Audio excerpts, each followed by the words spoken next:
为我们台湾这块土地来祷告吧。哈利路亚，主，我们感谢你，主啊，这块美丽的宝岛，主啊，是美丽，不是只有环境美丽，乃是因为主啊，你是美好的主，主啊，使台湾成为那美好美丽的宝岛。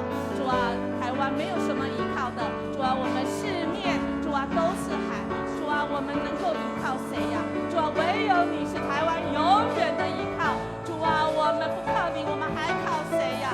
主，我们恳求你，主啊，在台湾这块土地有很多人，他们真的是心眼瞎了，主啊，他们看不见你，主啊，他们的心硬，主啊，实在是因为主你的儿女们，主我们没有起来守望来祷告，求你赦免，让我们从新开始以后，我们最重要的事就是到你的面前，为这个国家恳求神，你从这个文武百官，主执政掌权者，主让他们真的知道行公义、好怜悯、存谦卑的心，愿意与主同行，使台湾一波一波，不管是疫情或者现在纾困的各种的这些状况，主啊，恳求你来拯救台湾，因为台湾实在经不起有一次的大动乱。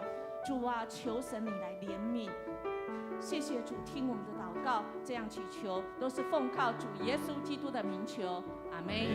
接下来我们为有需要的人来祷告，我们一起来看神的应许，请耶和华，你认识你名的人要依靠你，因你没有离弃寻求你的人，因为凡祈求的就得着，寻找的就寻见，叩门的就给他开门。亲爱弟兄姐妹，我们的主在乎你这些方面，就是在你的痛点、你的需要、你的困境。最大的纾困方案不在我们的政府，最大的纾困方案在我们的主耶稣基督的手上。他不需要你提什么证明，他需要的是你有没有信心。亲爱的弟兄姐妹，好不好？我们开口到神的面前来。如果你有需要，你就大胆起立，说我需要有人来帮助我，或者是你觉得你可以，你就伏在你觉得你需要的地方。我们一起来到神的面前，我们来开口来祷告，请需要的请你起立，主要来帮助你，我们一起来祷告吧。哈利路亚，主啊，你是大能的主，主啊，你是怜悯人的，主啊，你是使人的生命，主啊，可以来重新得力的主，主啊，你知道我们的身体器官，主，我们有许多的地方，主，我们不知道怎么了，但是主啊，你知道，主啊，你有大能的手，主啊，你要来触摸我们，特别是我们的心，我们的心呐，主啊，为何来忧虑？我们的心呐，何以不能在这个时代里，主能够活出那个活力出来？主啊，我们的心呐，仍然忧虑。主，我们恳求你来帮助我们。主啊，困难在我们手上，但是办法在主你手上。主啊，你有一切的办法。主啊，你要成为我们完全的拯救。主啊，你要翻转我们的生命。主啊，过去我们怎么经历，将来我们所经历的就要比这个更大的事。主，因为我们要来见证主你的名。主啊，你是这一位昔在、今在、永在的主。主，谢谢主，你让我们一切都更新。让我们重新开始为你而活，活出荣神益人的生命。这样祈求祷告，奉主耶稣基督的名求，阿们。我们也为今天的主日来祷告，我们一起来领受，请小子们呐，你们是属神的，并且胜了他们，因为那在你们里面的，比那在世界上的更大。亲爱的弟兄姐妹，我们为我们个人的灵命更新，也为今天母亲节许多的妈妈们身心灵都健壮，灵里都能够兴旺，也为我们的志工训练能够顺利，求神来掌权。特别我们的志工的训练在下个礼拜，那我们都可以来一起来参与，成为主在这社区的手跟脚。我们也为第4区9跟12组在谢志鹏小组跟简慧清的小组长在这个疫情当中，保守每个组员，主要在各方面都有蒙主的赐福。疫情不方便的地方，也让我们都能用各式各样的方式，有各全备的智慧，我们可以来牧养，我们仍然可以带领人到神的面前，好不好？我们请起立，我们一起，我们来为今天的主日以及我们刚才所说的教会的各样的事工，我们开口到神的面前来祷告吧。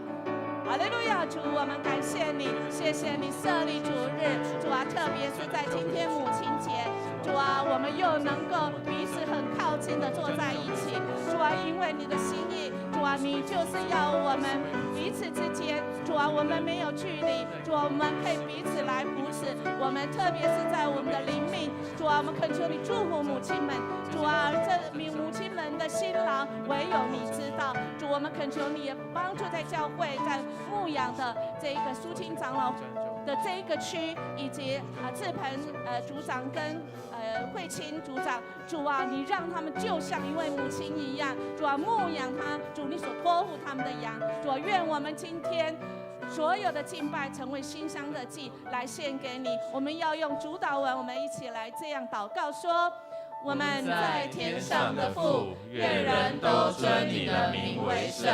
愿你的国降临，愿你的旨意行在地上，如同行在天上。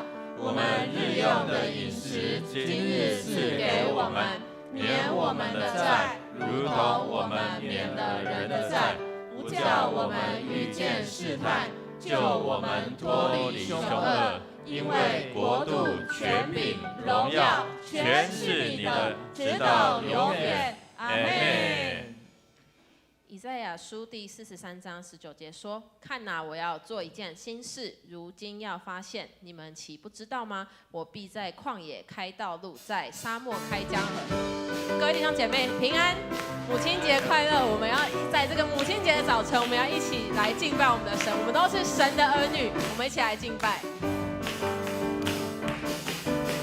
这时候，伸出手，敞开你的胸怀，开心门，抛开郁闷，迎接神的到来。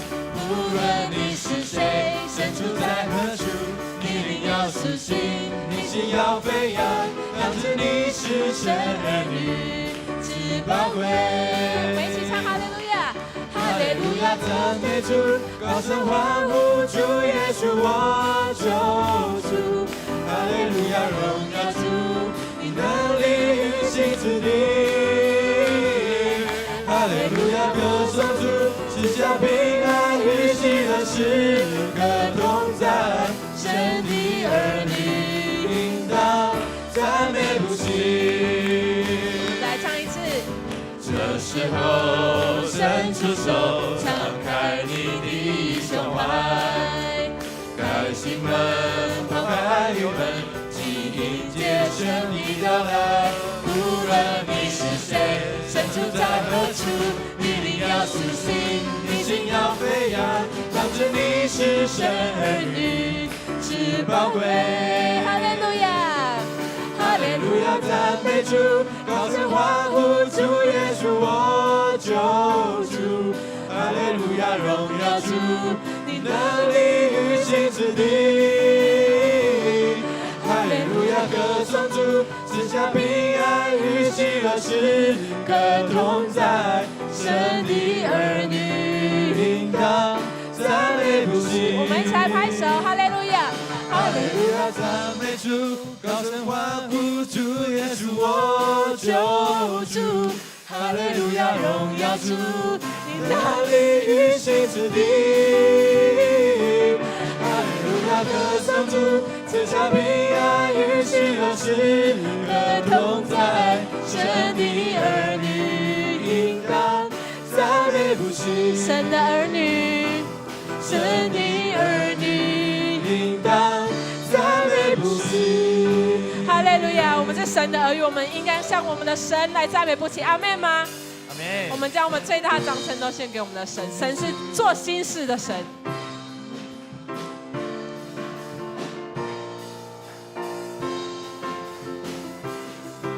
新的事，新的事。新的事，新的事将要成就，新的恩膏，新的恩宠。我们要唱新歌，称赞我们神为高。新的事，新的事将要成就，新的恩典，新的盼望。我们要唱新歌，充满神的荣耀。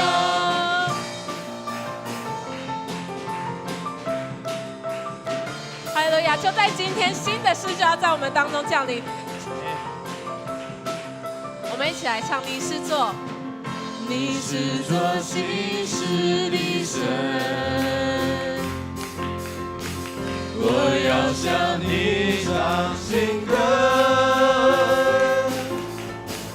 恩典怜悯，每天都是新的，新旧新皮带，每天要吃下。新的事将要成就，新的恩膏，新的恩宠。我们要唱新歌，称赞我们神为高。新的事将要成就，新的恩典，新的盼望。我们要唱新歌，充满神的荣耀。我们要再来唱一次新的恩典、新的盼望、新的恩膏、新的恩宠都要降临在我们的当中。哈利路亚！你是做新事的神，我要向你唱新歌，恩典怜悯，每天都是新的。新旧新皮带，每天要吃下。新的事将要成就，新的恩膏，新的恩宠。我们要唱新歌，称赞我们神为高。新的事将要成就，新的恩典，新的盼望。我们要唱新歌，充满神的荣耀。我们来唱一次。新的事将要成就，新的恩膏，新的恩宠。我们要唱新歌，称赞我们神为高。新的事将要成就，新的恩典，新的盼望。我们要唱新歌，充满神的荣耀。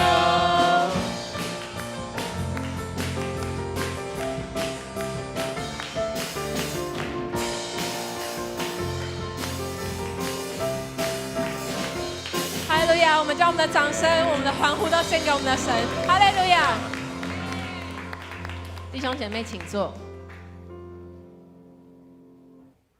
我们一起来唱何等恩典，你居然在乎我；何等恩典，你宝血为我流。他的恩典何其何广大！等恩典，你尊贵荣耀为我冠冕，我的罪必充满赞美。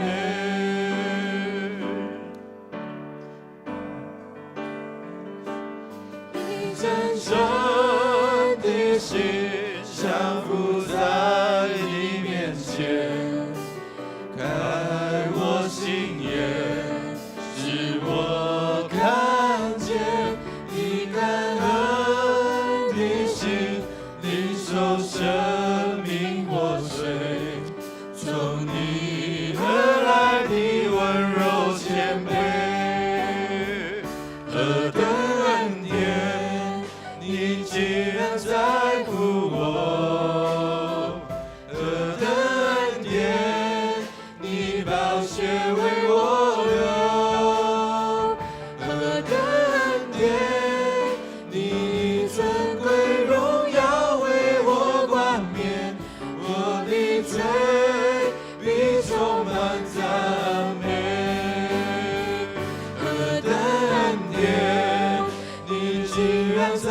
乎我，何等恩典，你宝血为我流，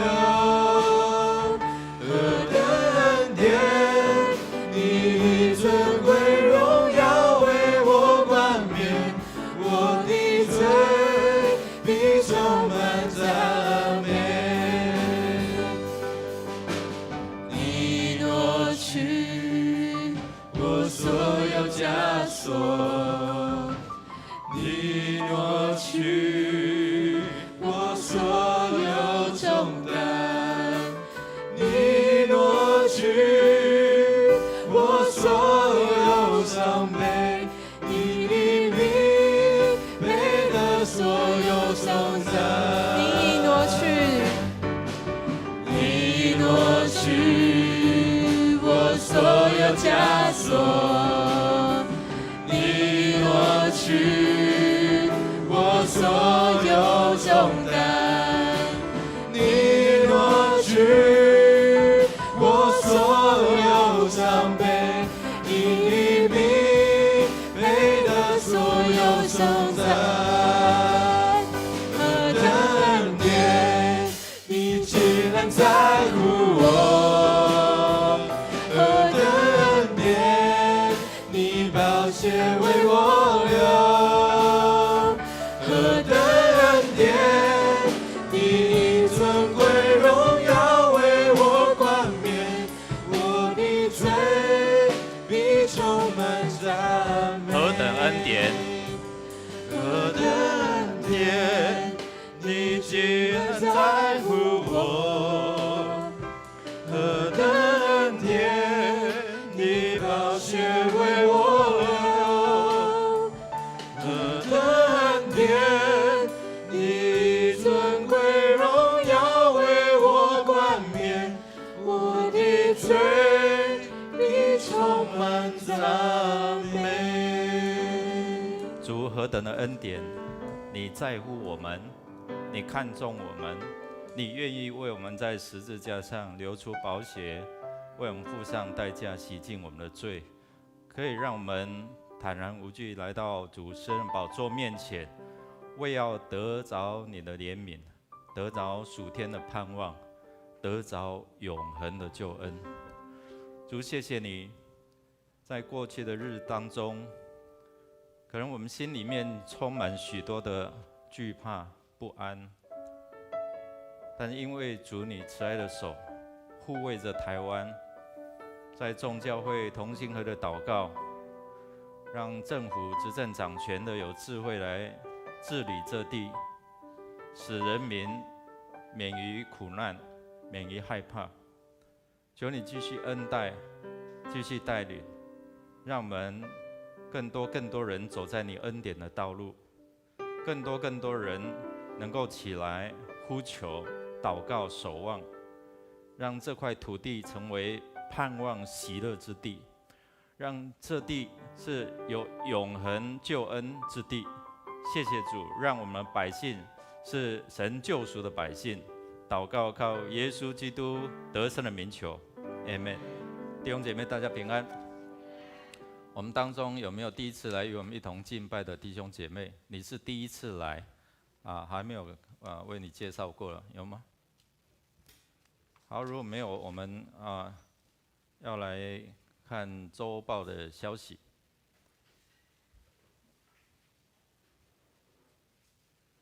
我们本主日为母亲节的亲子礼拜在台礼拜当中由我们的儿童牧区还有青年牧区一起来服侍愿主来赐福，特别是让每位妈妈们身心灵健壮，灵魂体兴盛。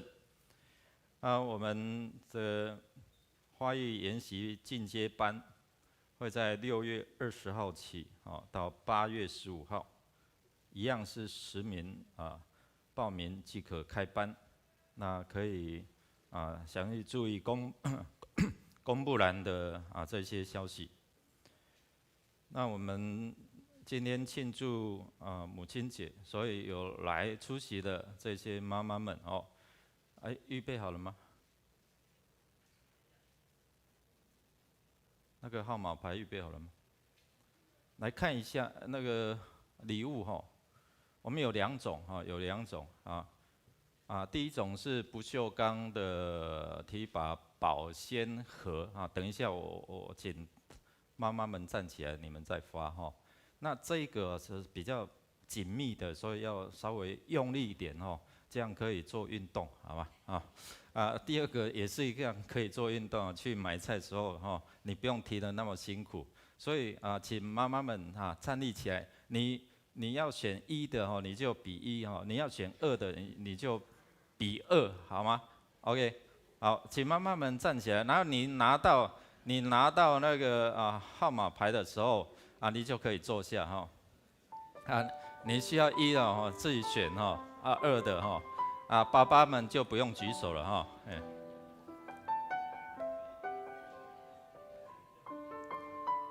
好，你拿到号码牌就可以坐下好。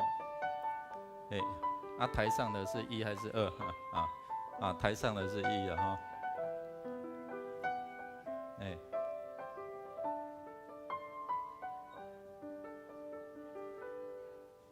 好，这个哈，你拿到的就可以坐下哈。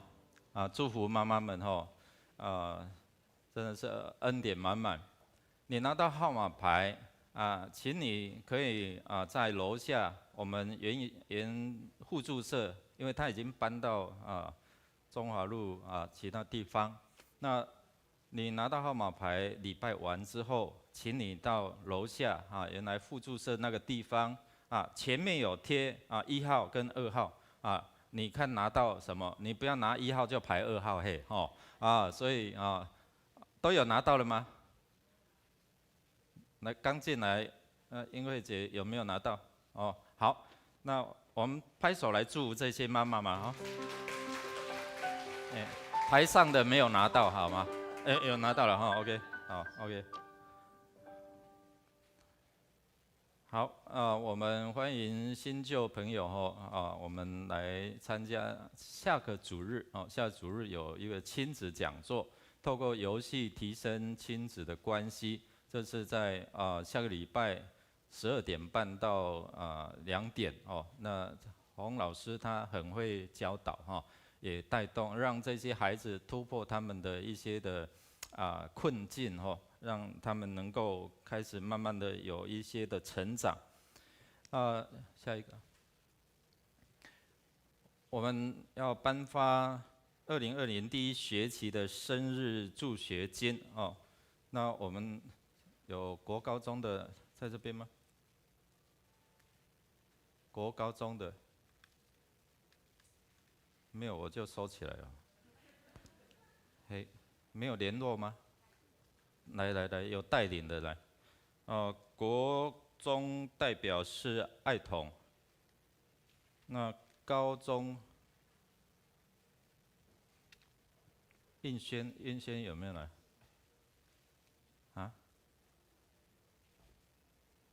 应轩没有，就一个伟谦来代表来。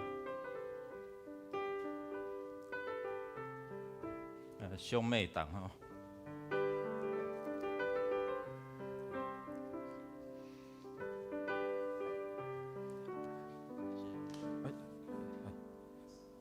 来，我们上前。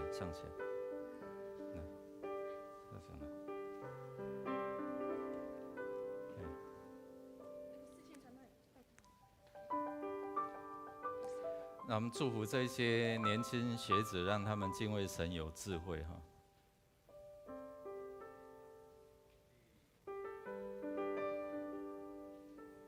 好，我们拍手来祝福这些年轻人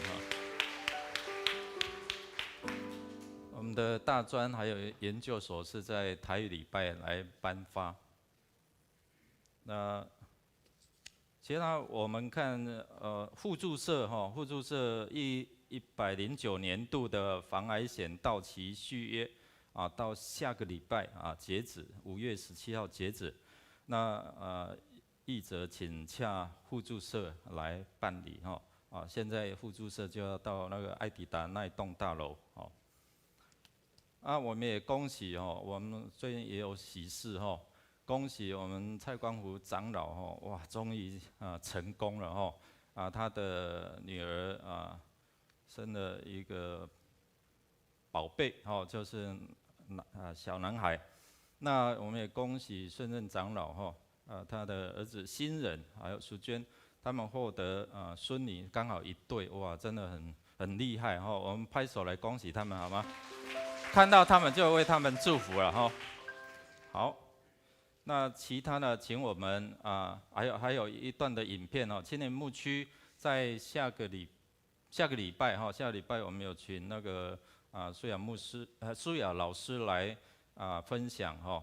那欢迎我们弟兄姐妹，如果你的时间允许，也可以参加在礼拜六的青年牧区的礼拜当中他会来分享。有影片吗 ？OK， 放一下。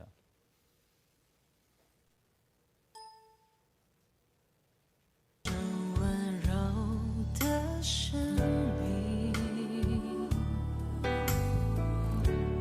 让我全心感受。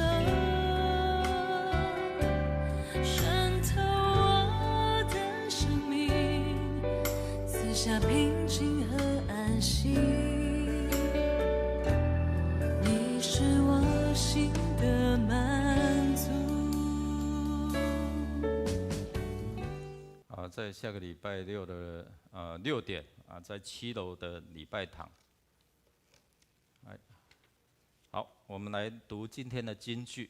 今天的金句我们一起来念2遍，一起来。不人焉能忘记他吃奶的婴孩，不连续他所生的儿子？即或有忘记的，我却不忘记你。以赛亚书49章15节，再一次。不人焉能忘记他吃奶的婴孩，不连续他所生的儿子？即或有忘记的，我却不忘记你。以赛亚书49章15节，我们预备心来奉献。奉献是基督徒感恩的表现，是出于甘心乐意我们透过奉献来表达我们对上帝的感恩。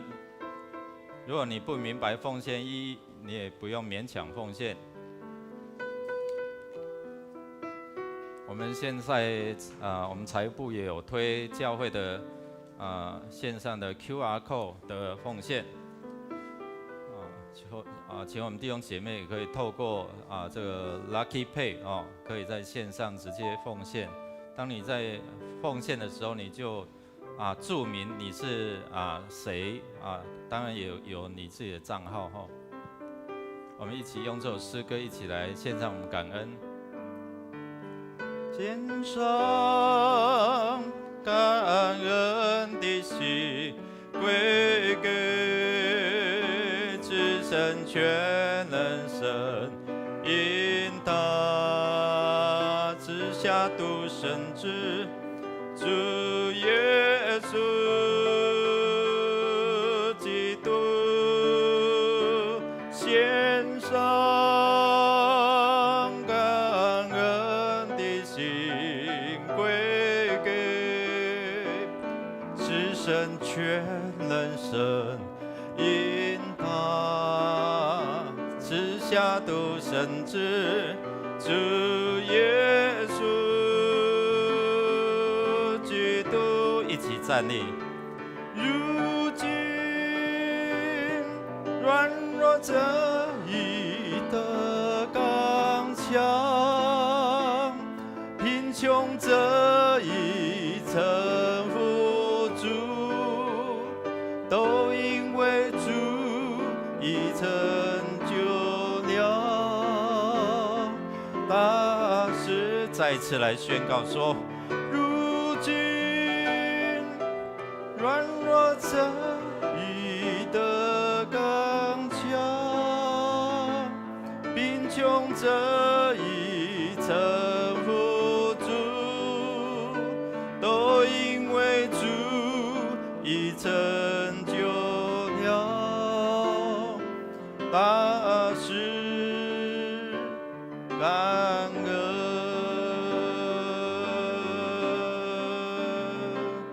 感恩。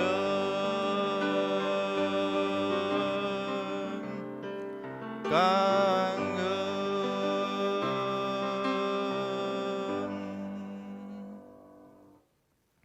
亲爱的神，主耶稣，我们满心的感谢赞美你，感谢你永远不会忘记我们，永远怜悯我们，永远知道我们的软弱，也让我们能够依靠你得以刚强。感谢你，我们现在献上我们的时间、金钱作为圣工所用，阅读你悦纳，我们将满心的感谢、祷告、奉靠圣名祈求，阿门。坐下，彼此祝说，上帝的真理使我们得自由。上帝的真理使我们得自请由坐。上帝的真理使我们得自由，所以音乐牧师今天也自由了，跟随主任牧师的脚步，先站在中间看看哈。等一下感觉不自在，我再躲进来。好，今天的话语我们一定不能忘。今天的话语，神赐给我们的一辈子，都要成为我们一个盼望，所以我们要很谨慎，把这些字刻在我们的心上，好吗？所以我们要来读以赛亚书49章13到18节。以赛亚书49章13到18节。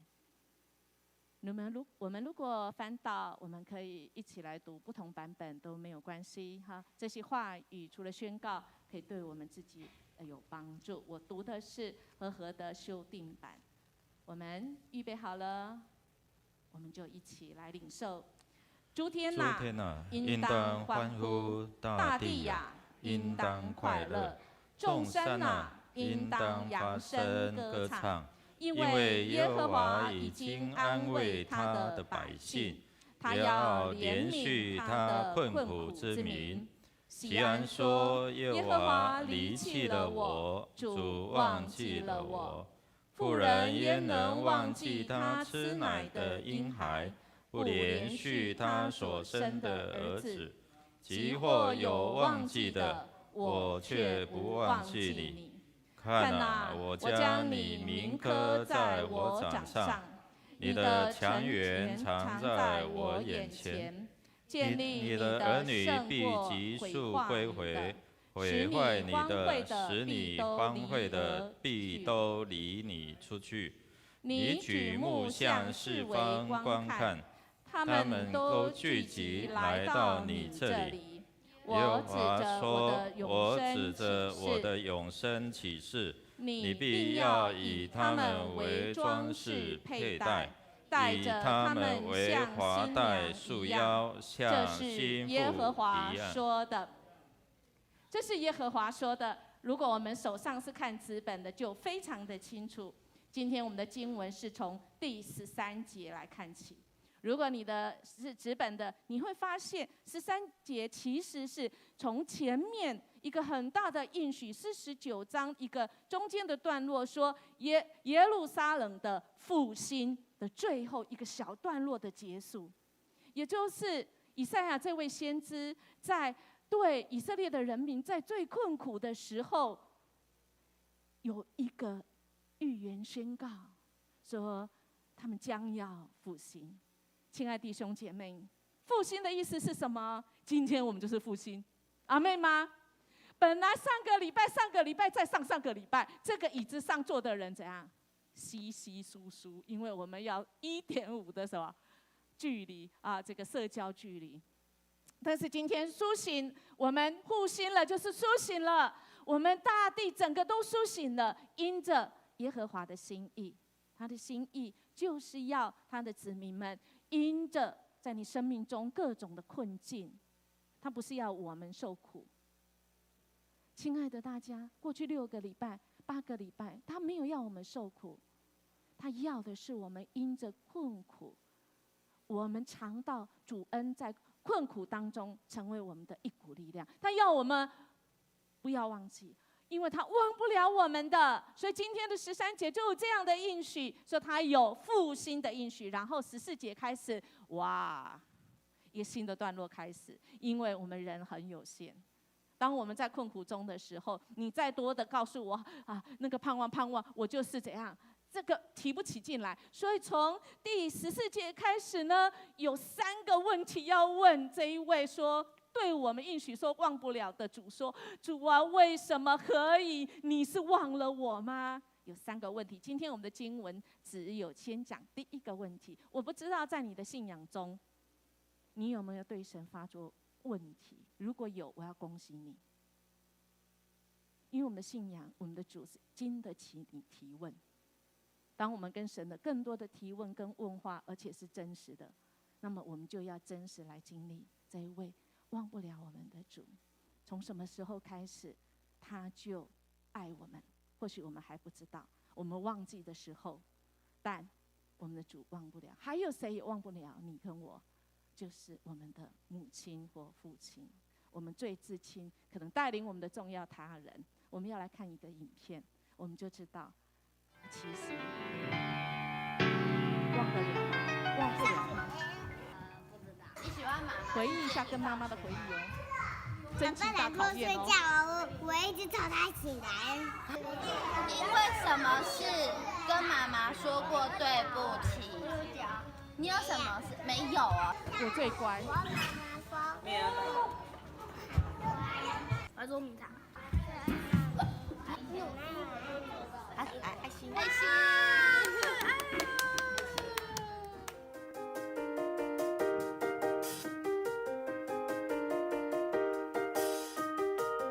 我们现在儿童牧区有上亲小组，也欢迎我们的父母，或者是阿公阿嬷，或者是你邻居有适合的这样的父母也一起来。儿童归儿童家长归家长，有成长班。我们就是特别邀请了心理咨商师，特别是游戏治疗的洪豪伟老师。下个礼拜他又要再来哦。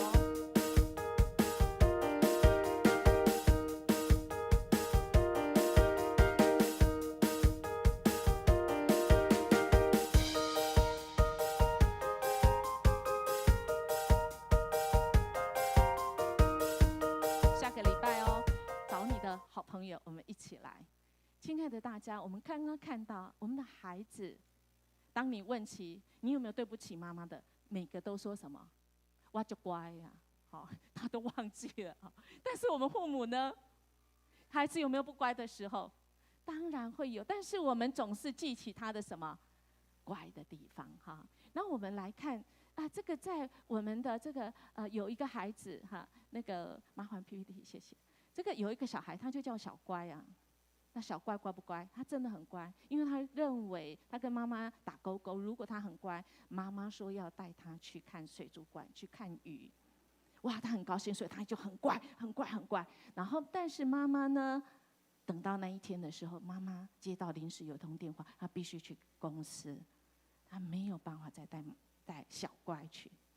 那妈妈就说没关系，没关系，那我们假日去好吗？我们假日的时候，我这次带你去游乐园，哇，好高兴！游乐园有什么？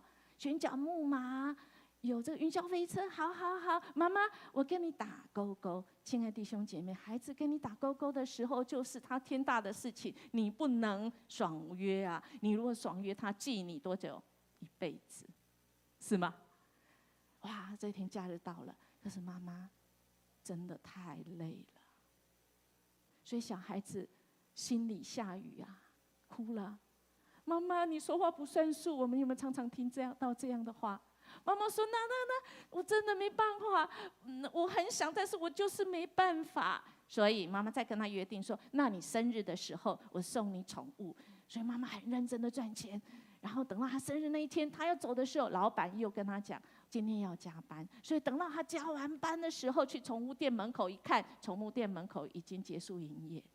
所以小乖他又没有得到他的礼物，他得到的是从此以后我不要再乖了，因为妈妈都说话不算话。亲爱的弟兄姐妹，妈妈她享守信用吗？我们都当妈妈的，我们都当家长的。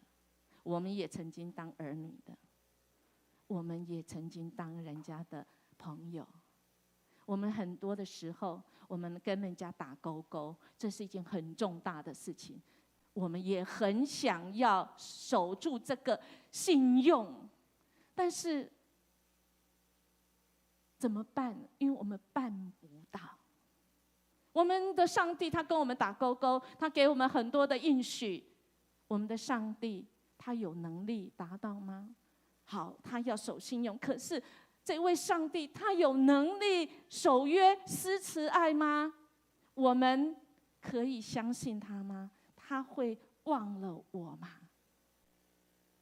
所以我们今天再一次，这段经文非常的重要的原因是，以赛亚在几千年前就写了，但今天一一都应验，告诉我们这位主他是人的救赎，甚至让我们再次的确定他是信实，他是有能力说到做到的，不是像你跟我。我们人是非常有限的，怎么有限呢？当神在经文里面说的这个应许，在这个49章，从第1节开始，一直到13节，就是一个很大的应许。这个是仆人之歌，有一位仆人，不是你跟我，这个仆人是我们承担不起的，是那指向将来700多年以后要出生的耶稣基督，要为我们走上十字架，要来救赎我们的这个仆人。他的应许这么大，然后呢，哇，也是大家一起来赞美这位神，因为他给我们最棒的应许。我们一起来再来欢呼一次，再来读这个13节，请。诸天哪，应当欢呼；大地呀，应当快乐；众生哪，应当发声歌唱，因为耶和华已经安慰他的百姓，也要连续他困苦之命。多么高兴敬拜啊！我在这里可以敬拜，我在这里可以，主啊，我情愿在这里，我情愿在你的会堂里，我情愿来服侍你。但问题是，我们回到了我们的家。家是很奇妙的地方，特别亲。哪一个亲？亲密的亲，还是侵入性的亲？哪一个是伤害我最多的吗？很奇妙嘞。我们今天庆祝母亲节。我们扪心自问，我们对妈妈，我们曾经跟妈妈曾经吵架过吗？我们有没有跟妈妈之间，我们有私约的，或者是我自己当妈妈，我说到都没有办法做到？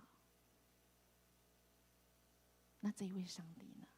亲爱的弟兄姐妹，我们都是这被困住的人，但是主要说要复兴我们。复兴就是要叫醒我们，要使我们醒来。醒来，怎么醒来？因为我们的眼睛可能被蒙蔽了。我的妈妈对我这么好，我竟然看不见，我竟然不知道。我的主这么爱我，我竟然说：“你忘记了吗？你是没有能力吗？你是什么神啊？你是什么妈妈啊？”音乐牧师昨天有看了我们的神学院的老师，他的主题，他一项的不是主张啦，他有一个很热门的课程，就是这个回顾童年啊，这个他的童年都是这个受伤的，我心里看着我是很难过，我的小孩他是不是回顾也都是受伤的？那是谁让他受伤？我达西哇。我有时候觉得，我们当父母的，其实有时候真的很无辜，是不是？我们的好意什么时候在孩子的眼中，小孩的眼中，他竟然是认为我们父母是伤害他最深的，成为他童年的痛。主啊，真的人没有办法，求神赦免。我们心里想的，我们的好意，很奇怪，常常就变成这样坏意了，跟这次纾困这个方案一样。我们的这个苏院长苏贞昌院长本来很好意，是他的信正好书，让大家舒服一下、纾困一下，结果让大家怎样吵了一团乱。亲爱弟兄姐妹，在我们的生活中，在我们的家庭中，何尝不是这样？当我们结婚的时候，不是说我们两个要相爱到底吗？我们的最好的男女朋友，我们不是说主啊，你不是应许我说好的那一位吗？让我们从此之后，我们有美好的婚姻的关系，我们有美好的家庭亲子关系吗？但今天我们看看，我们跟我们身边的这一位，我们最亲的这一位，我们选择跟他在神的面前立约的这一位，我们选择在神面前跟我们的孩子说：“妈妈爱你，妈妈一路陪你到底。”是我们人没有办法，但上帝说的应许，他会应验吗？在以赛亚书有4个仆人之歌，其实这仆人之歌都指向耶稣基督，因为只有耶稣基督他承受得了这个仆人的重责大任，只有他可以拯救你跟我。那个好意结果变坏意，他都能够来弥补，他都能够来补我们的不足。只有他能够使我们完全的被纾困，使我们才能完全的舒服。耶稣基督。所以今天的这段经文在讲审判跟罪恶，还有怜悯与拯救。所以我们心里要知道，主啊，我只要对得起你是。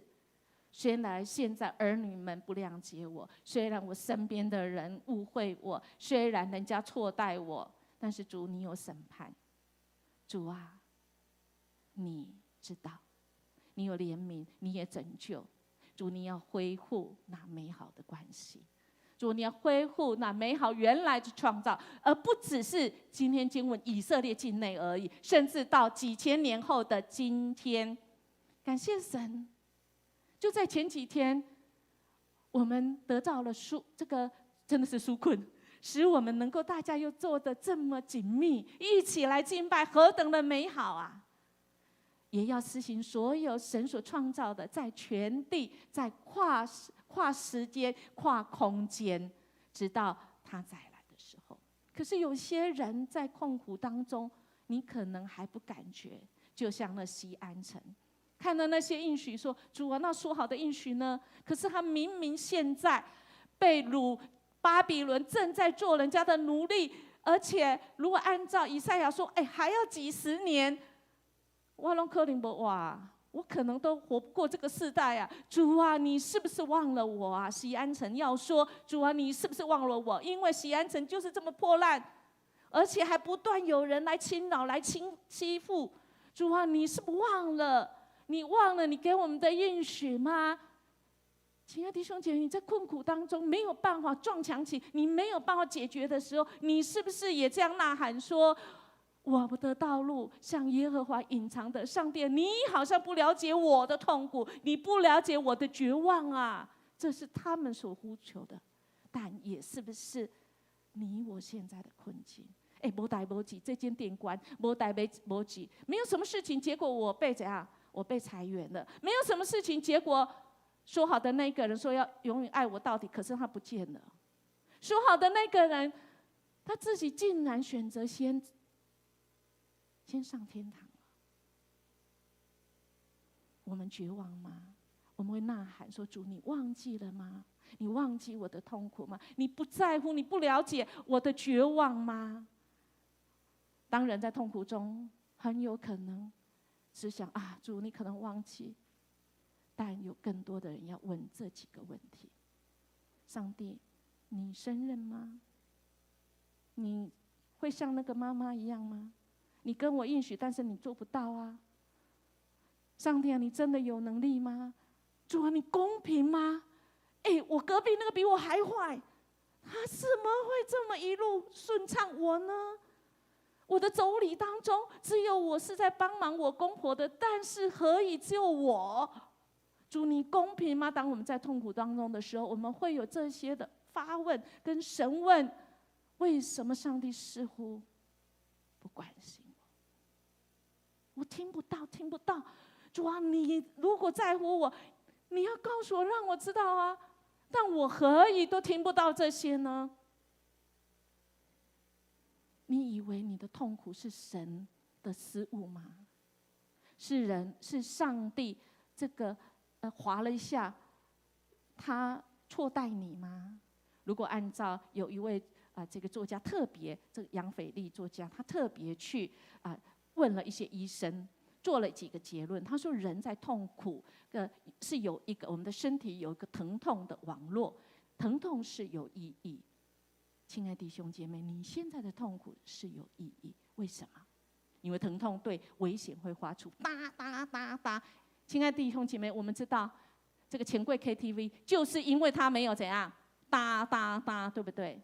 以至于那么多的伤亡。而我们今天我们的生命，我们的身体，哎呦，不是啊，我脚痛，我这里痛那里痛。恭喜你，你没有得麻风病。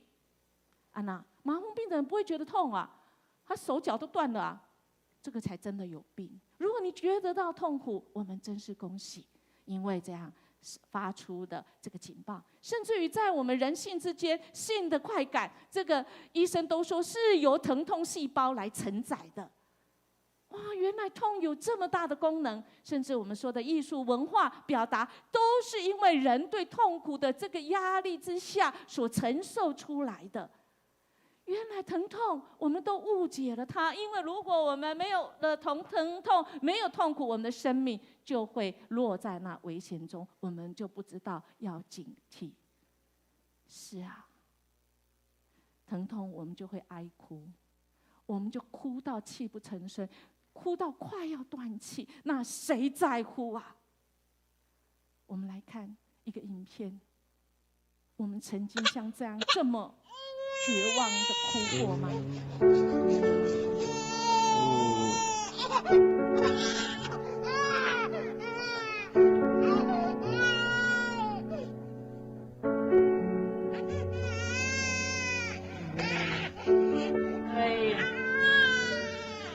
有谁能懂这个孩子？孩子的心不断在呐喊，谁懂我？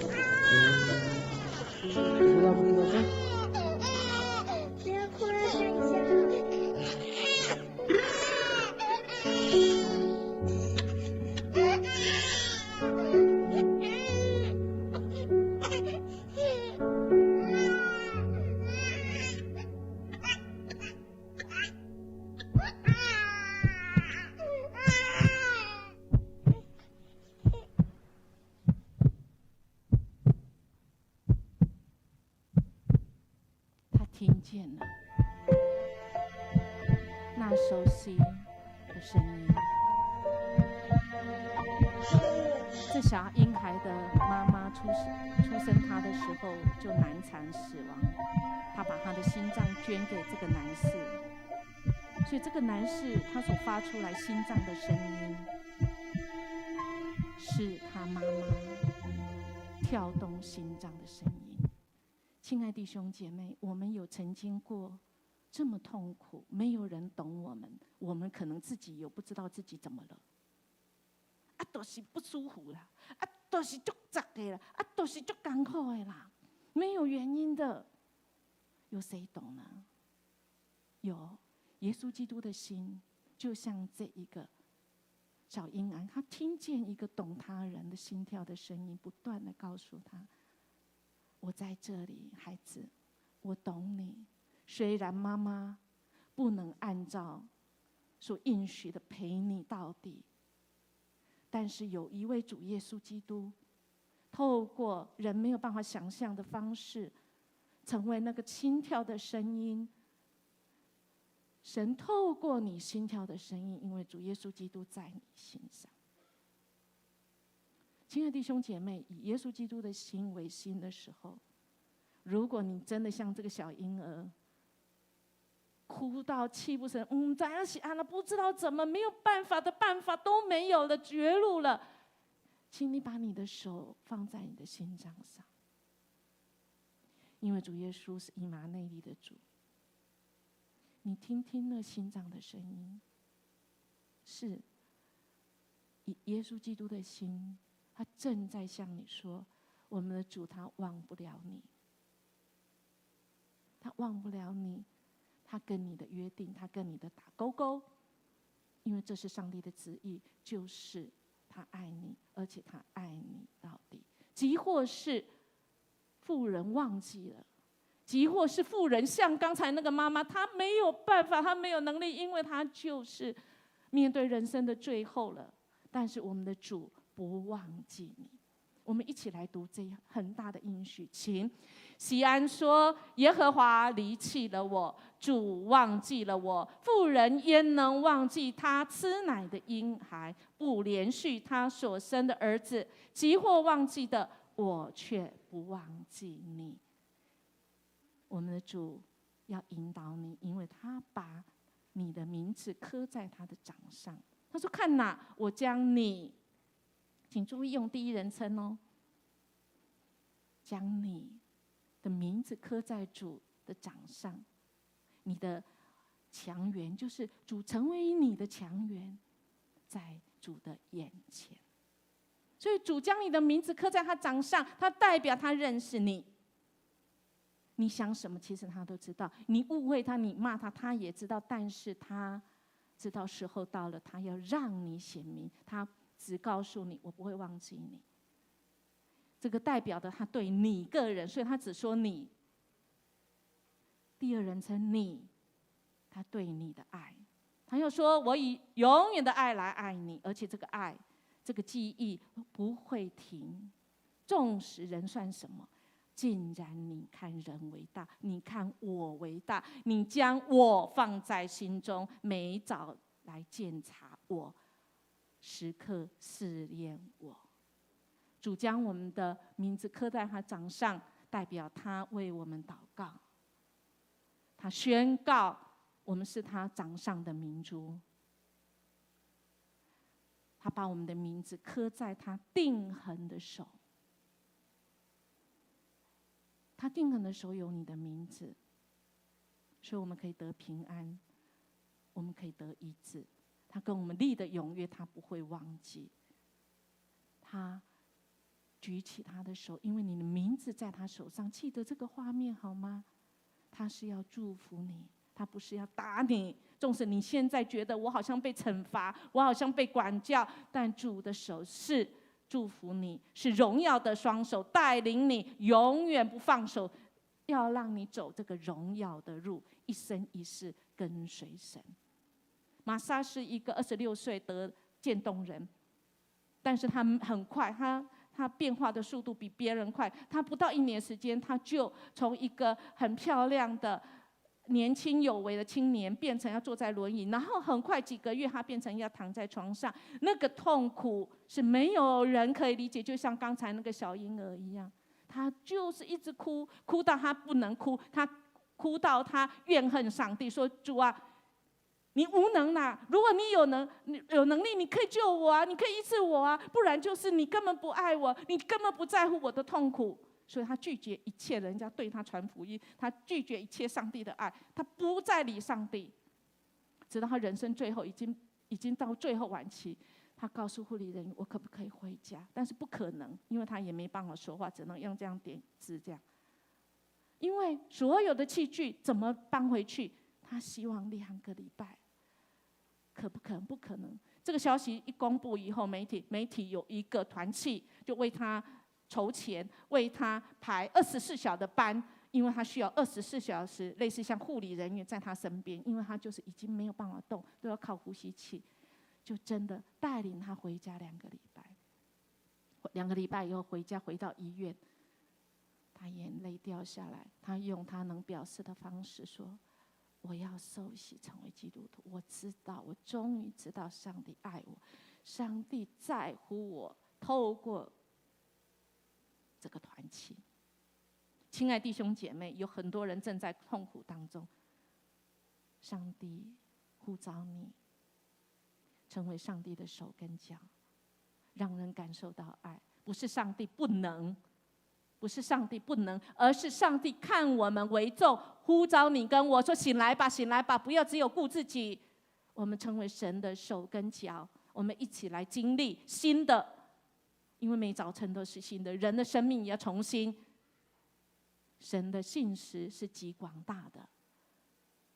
主虽然使人忧愁，还要照他诸般的慈爱发怜悯，他并不甘心使人受苦，使人忧愁。所以我们如果现在在忧愁，在痛苦，主不是在旁边看纳凉，主与你同在。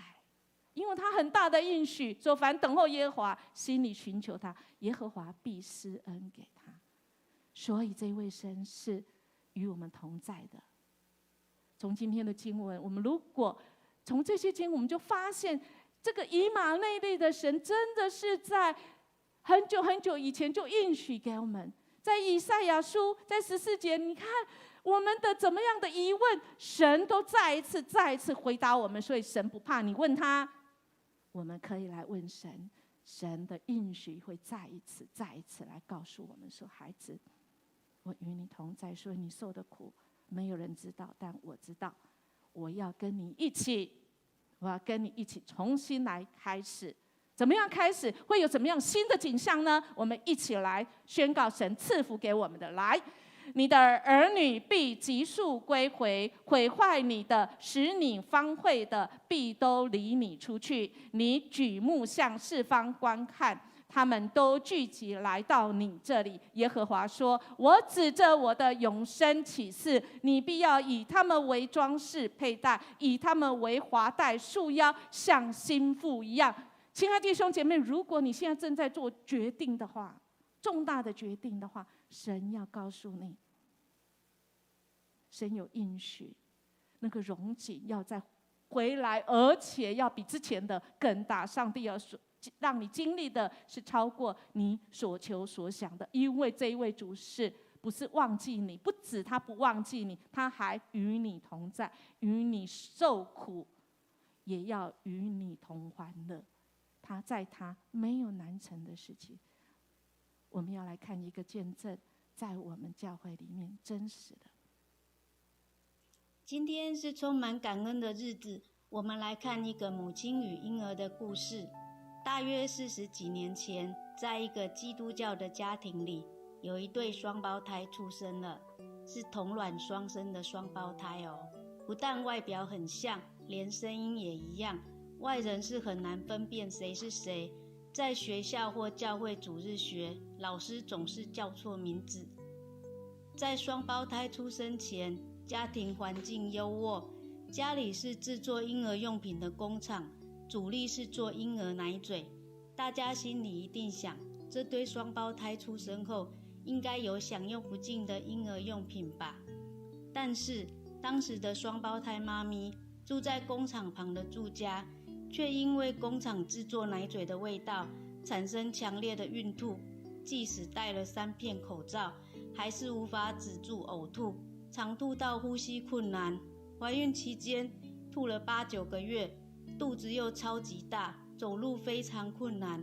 妈咪为了生下双胞胎，实在是非常的辛苦。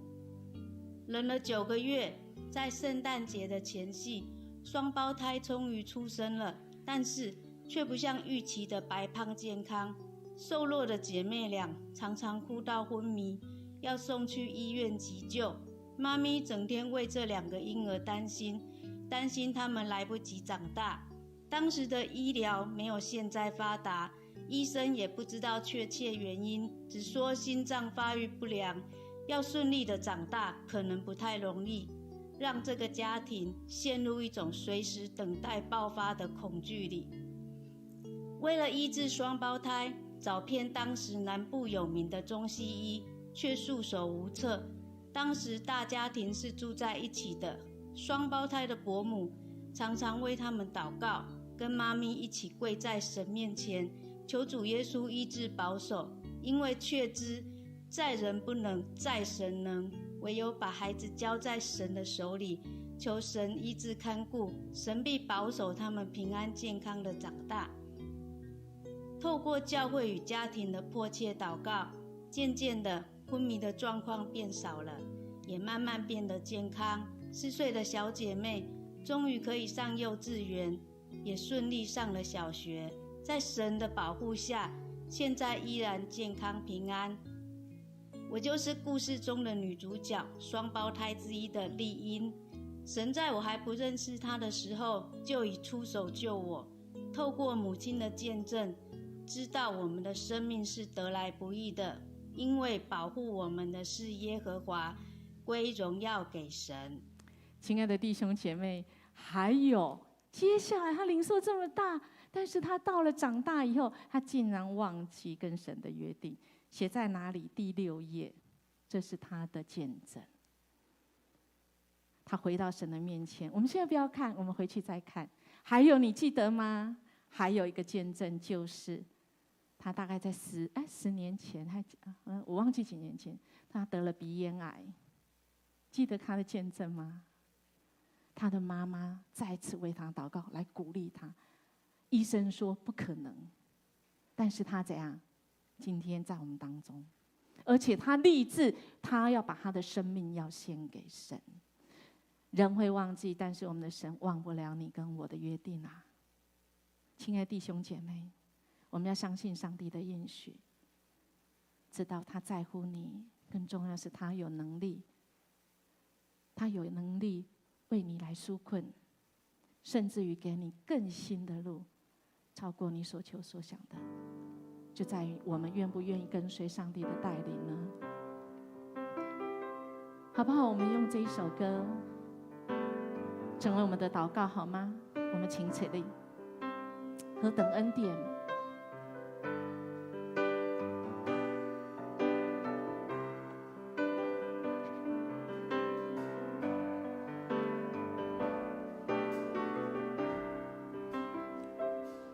一真诚的心降服在你面前，看我心念，使我看见你感恩的心，领受生命活水，从你而来的温柔谦卑，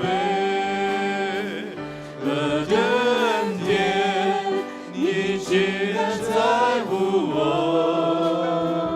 何等恩典，你宝血为我流，何等恩典，你尊贵荣耀为我冠冕，我的罪必充满赞美。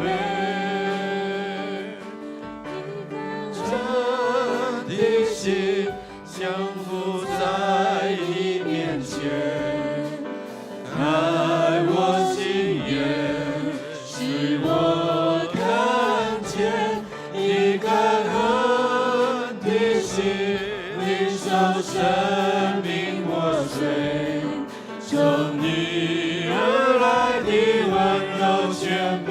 何等恩典！你竟然在乎我！何等恩典，你以尊贵荣耀为我冠冕，我的罪必充满赞美。何等恩典！何等恩典，你竟然在乎我，何等恩典，你宝血为我流，何等恩典，你尊贵荣耀为我冠冕，你的罪必充满赞美。主啊，何等的恩典，你竟然在乎我！主，你宝血为我流，因为你知道，我有太长的时候总是误会你，我总是错怪上帝你，我总是掩面不看你，我总是离你远远的，我甚至于忘记了你，忘记了我曾经跟你的约定。但主，你永远不会忘记，你忘不了我们。谢谢你用你的慈神爱所牵引我们。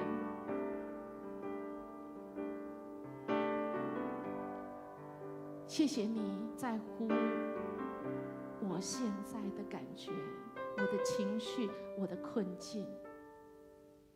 谢谢你在乎我说不出口的那个痛。谢谢你在乎我，我不知道我自己到底怎么了，但主你知道，主，你知道是最重要的，因为主，你用你永远的慈爱来爱我们，而且你要拯救我们到底。谢谢你，愿主耶稣基督那得救之恩要临到你们，不止你们的生命，还有你们的生活，以及你们所关心、你们所带到的每一位。你们的亲朋好友，他们都要得着拯救，而且要拯救到底。上帝永远不改变的爱，从过去、现在到未来，要成为你们的医治，完全的医治，要成为你们与上帝的和好、与人的和好和自己的和好，要成为你们生活中决定一切的支持，要成为你们的引导。